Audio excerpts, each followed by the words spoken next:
আসসালামু আলাইকুম এভরিওয়ান। দেখতেই পাচ্ছেন অনেক সুন্দর সবুজ সংগ্রহ, সবুজ গাছ, একদম কাঁচামরিচ গাছ। আসলে এগুলো আমরা ঢাকা শহরে আনাচে কানাচে কোথাও এরকম গাছ, সুন্দর গাছগুলো আমরা দেখি না। একদম মাটির গন্ধ আসতেছে যেরকম আর কি। তো আসলে সেই শৈশব বা ছেলেবেলাগুলো আমরা অনেক মিস করি। দেখতেই পাচ্ছেন অনেক সুন্দর গ্রামের পরিবেশ, আবহাওয়া এবং টাটকা টাটকা সবজি আমি গাছের থেকে পেরে নিয়ে আসলাম। দেখতে পাচ্ছেন এখানে ছিল কিছু লইবা সিম 2 পদের, তারপর টমেটো, তারপরে মিষ্টি কুমড়া শাক। দেখতেই পাচ্ছেন অনেক সুন্দর সুন্দর, এইখানে অনেক সুন্দর সবজি, তারপরে আপনার সুন্দর একদম সুন্দর গাছ, এই আর কি। সব কিছু মিলিয়েই আসলে দিনটা অনেক ভালো গিয়েছিল আমার। আমি টাটকা সবজি নিয়ে নিয়েছিলাম ক্ষেত থেকে এবং শাক তুলে।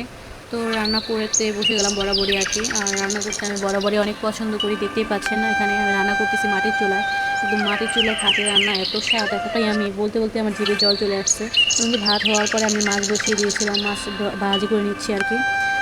তারপরে দেখতেই পাচ্ছেন সিম, আমাদের গাছের সিমগুলো একটু দেখে দিলাম, অনেকগুলো সিম হয়েছে এখানে।